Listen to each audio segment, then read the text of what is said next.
Perkenalkan, nama saya Didi Rozari. Di sini saya akan memaparkan manfaat bisnis plan.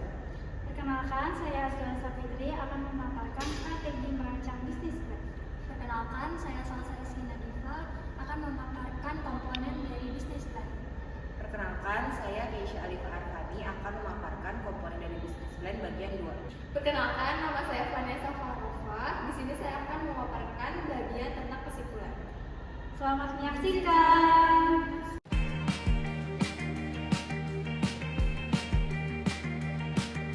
Apa sih itu bisnis plan? Mungkin dari teman-teman semua sudah sering kali mendengar kata dari bisnis plan. Nah, bisnis plan atau rencana bisnis adalah dokumen tertulis yang berisi rencana operasional, tujuan, dan cara mencapai tujuan tersebut.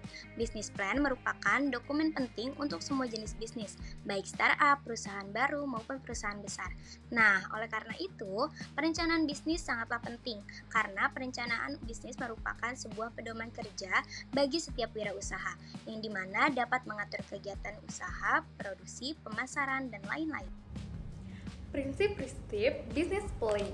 Yang pertama yaitu perencanaan usaha harus dapat diterima oleh semua pihak. Perencanaan usaha harus dirancang agar semua pihak yang terlibat dalam usaha tersebut seperti pemilik, manajer, ataupun karyawannya dapat memahami dan menerima rencana tersebut agar seluruh pihak yang terlibat dapat merasa memiliki tanggung jawab untuk menjalankannya.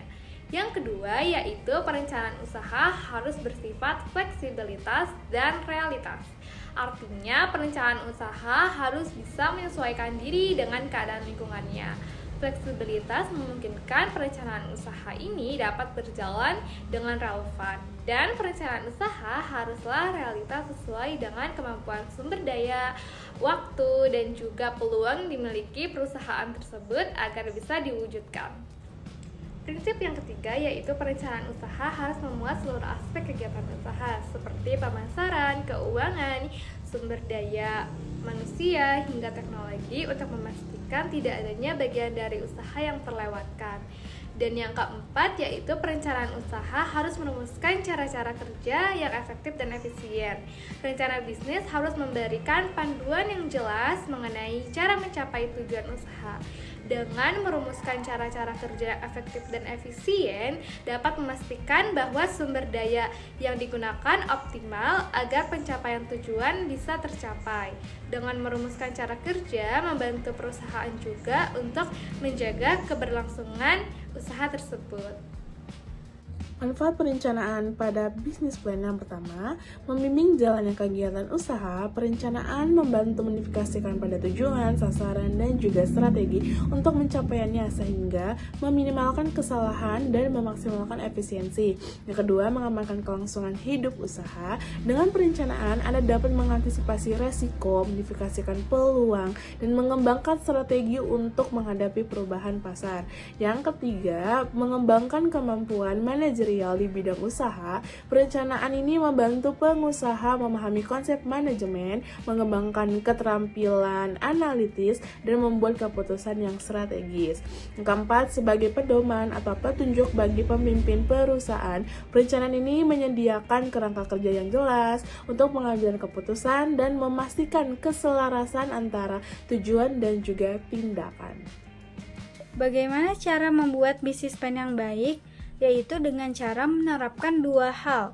Yang pertama, menerapkan bahwa perencanaan itu merupakan sebuah proses, bukan hanya sekedar perencanaan saja. Perencanaan juga harus bersifat sederhana. Sederhana di sini merupakan perencanaan itu mudah dimengerti dan mudah dilaksanakan. Yang kedua, harus spesifik. Perencanaan itu harus spesifik dalam waktunya, dalam organisasinya, dalam anggarannya, dan lain sebagainya. Kemudian harus realistik perencanaan itu. Realistik di sini maksudnya realistik dalam tujuan, anggaran, dan target pencapaian. Kemudian perencanaan itu harus komplit elemen semua. Jadi semua elemen yang ada di perencanaan bisnis atau di proposal bisnis itu harus ada. Nah, yang kedua, perencanaan yang baik itu adalah perencanaan yang dapat digunakan untuk berbagai hal. Yang pertama, untuk mendefinisikan dan menetapkan tujuan. Yang kedua, untuk menciptakan laporan bisnis secara reguler. Yang ketiga, mendefinisikan bisnis-bisnis baru. Yang keempat, mendefinisikan berbagai perjanjian dengan partner. Yang kelima, serangkaian nilai untuk pencapaian tujuan secara legal. Dan yang terakhir, untuk mengevaluasi masalah produk-produk, promosi maupun ekspansi. Selanjutnya yaitu komponen dari business plan. Nah, dari komponen ini terdapat yang pertama yaitu ringkasan atau executive summary. Jadi, di dalam ringkasan ini berisi gambaran singkat, kira-kira 1-2 halaman, mencakup latar belakang proyek, penggagasan proyek, pasar yang menjadi sasaran, pengelolaan proyek sampai dengan kelayakan proyek secara finansial, dan kelayakan proyek secara umum. Selanjutnya yang kedua yaitu deskripsi perusahaan atau company description.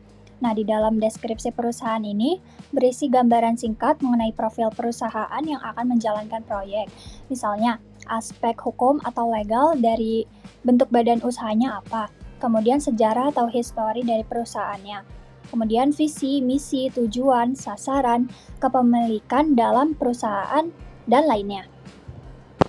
Yang ketiga, barang atau jasa yang diproduksi atau dipasarkan. Nah, di dalam barang atau jasa yang diproduksi atau dipasarkan ini berisi gambaran barang atau jasa yang akan diproduksi atau dipasarkan. Kemudian alasan barang atau jasa tersebut diproduksi, kemudian manfaat atau benefit yang dapat diperoleh oleh konsumen atau customer atas barang atau jasa tersebut. Kemudian yang keempat ada analisis aspek pasar. Di dalam analisis aspek pasar ini berisi gambaran tentang yang pertama ada peluang bisnis dan prospeknya. Jadi hal-hal yang perlu dikupas dalam peluang bisnis antara lain, yang pertama apa yang bisa kita buat, kemudian yang kedua pasar membutuhkan apa, yang ketiga perlunya menciptakan kebutuhan konsumen atau paradigma terbaru agar bisnis kita bisa eksis. Kita harus bisa menciptakan pasar. Kemudian yang keempat kita harus melihat masihkah ada peluang. Kemudian yang kelima layak, kira-kira layakkah peluang itu untuk kita garap. Selanjutnya yaitu kondisi persaingan. Nah, kondisi persaingan ini merupakan bagaimana bentuk atau kondisi persaingan dari pasar yang akan kita hadapi. Di antaranya yaitu yang pertama, pasarnya sudah pasti atau captive market. Nah, misalnya kita berproduksi atas dasar pesanan, maka kita tidak perlu memikirkan barang yang kita buat ini laku atau tidak laku. Nah, yang kedua, pasarnya ditentukan oleh pembeli atau disebut dengan buyer market. Jadi, jika pasar dikuasai oleh pembeli, maka posisi kita sebagai produsen akan lebih berat karena kita harus bersaing ketat untuk merebutkan konsumen. Kemudian selanjutnya ada posisi perusahaan dalam pasar. Nah, yang perlu dibahas di sini antara lain pasar yang hendak dikuasai atau kira-kira target pasar ini berapa. Kemudian posisi dalam pasar, apakah sebagai leader, apakah sebagai follower atau sebagai nature atau pengisi ceruk atau relung pasar. Dan selanjutnya itu usaha-usaha pemasarannya atau marketing effort. Kira-kira marketing effortnya ini bagaimana ya? Nah, jadi jika kita sudah mempunyai target pasar, maka agar target bisa tercapai harus didukung oleh usaha-usaha pemasarannya. Nah, salah satu bentuk usaha pemasaran bisa menggunakan bauran pemasaran atau marketing mix yang meliputi 4P, yaitu product, price, place, dan promotion. Kemudian di sisi lain, masalah siklus kehidupan produknya atau disebut dengan product life cycles. Di sini itu merupakan suatu produk akan mengalami tahap-tahap diantaranya seperti perkenalan, tumbuh, matang, jenuh, dan decline. Nah, ini tuh harus kita perhatikan juga. Yang kelima, analisis aspek teknik atau produksi. Berisi gambaran tentang A. Lokasi, yaitu dekat konsumen atau dekat bahan baku. B. Layout, yaitu layout garis jika pengelompokan mesin atau peralatan menggunakan urutan proses produksi, atau layout fungsi jika pengelompokan mesin atau peralatan atas dasar fungsi-fungsi yang sama dijadikan satu. C. Luas atau skala produksi, yaitu bisa menggunakan pertimbangan keuntungan maksimum atau biaya rata-rata terendah. D. Pemilihan mesin atau teknologi yang hendak dipakai, yaitu padat teknologi atau padat karya tenaga. Yang keenam, analisis aspek manajemen, berisi gambaran tentang A. Bisnis atau proyek dalam masa pembangunan, yaitu berisi kajian berapa lama waktu yang dibutuhkan untuk penyiapan proyek sampai proyek siap beroperasi. Dan yang kedua, harus bisa menjawab berapa biaya yang dibutuhkan untuk proyek tersebut. B. Bisnis atau proyek sudah berjalan atau beroperasi, yaitu berisi kajian apa bentuk badan hukum organisasi pengelolanya, apakah mau berbentuk perusahaan perseorangan, firma, koperasi, PT, atau yang lainnya. Bagaimana struktur organisasinya, jumlah karyawan yang dibutuhkan, persyaratan karyawan untuk jabatan kunci, proses rekrutmen, jenjang karir, dan lainnya.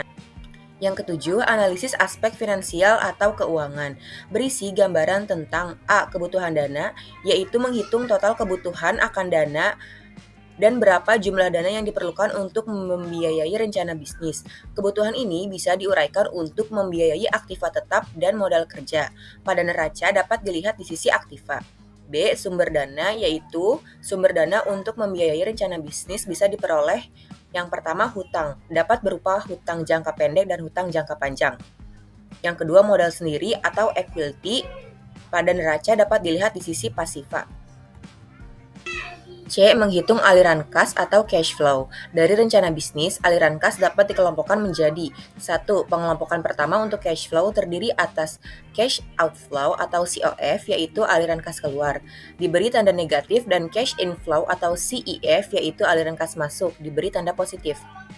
Yang kedua, pengelompokan kedua, aliran kas atau cash flow dibagi 3, yaitu initial cash flow, yaitu aliran kas atau dana yang dikeluarkan di awal proyek, diberi tanda negatif karena berupa dana keluar. B. Operational cash flow, yaitu aliran dana ketika proyek beroperasi atau berjalan.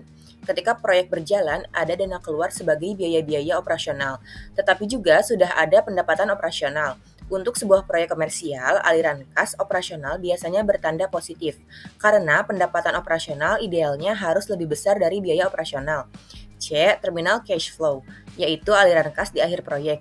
Di akhir proyek akan ada 2 aliran kas, yaitu berupa pengembalian modal kerja dan nilai residu atau nilai sisa. Keduanya selalu berupa aliran kas masuk. Jadi, aliran kas di akhir proyek bertanda positif. D. Menilai kelayakan bisnis atau proyek dari sisi keuangan. Ada 5 metode penelitian, yaitu payback period atau PP, average rate of return atau IRR, profitabilitas index atau PI, internal rate of return atau IRR, dan net present value atau NPV. Dari 5 metode di atas, yang paling sering digunakan hanya 3 metode, yaitu payback period atau PP, yang dimana seberapa cepat dana yang diinvestasikan bisa kembali. Tentunya semakin cepat kembali semakin baik. Yang kedua, IRR atau internal rate of return, yang mencari tingkat bunga yang menyamakan nilai sekarang dari aliran kas keluar. Present value cash outflow atau biasa disingkat menjadi PVCOV, dengan nilai sekarang dari aliran kas masuk, yaitu present value cash inflow atau PVCEF. Hasil IRR ini dibandingkan dengan tingkat bunga pinjaman bank atau RI. Jika IRR lebih besar daripada RI, maka proyek dinyatakan layak. Yang ketiga, NPV atau net present value, yaitu mencari nilai bersih sekarang. Dapat dicari NPV sama dengan present value cash inflow dikurangi present value cash outflow. Jika nilai NPV positif, maka dikatakan layak proyek tersebut. Sebaliknya, jika negatif, proyek tersebut dinyatakan tidak layak. Nah, baik, di sini saya akan menjelaskan tentang kesimpulannya. Dalam dunia praktek sehari-hari, ternyata masih banyak kendala yang ditemui baik dalam membuat bisnis plan maupun implementasinya. Kendala yang sering ditemui dalam membuat bisnis plan adalah sulitnya menemukan ide-ide yang dapat proyek bisnis yang menguntungkan. Di sisi lain, kita juga sering kurang peka terhadap lingkungan sekitar dan mudah menyerah ketika menghadapi tantangan. Padahal, ide-ide kreatif, inovatif, dan bernilai ekonomis justru sering lahir dari kepekaan kita terhadap lingkungan dan kemampuan kita merubah tantangan menjadi peluang.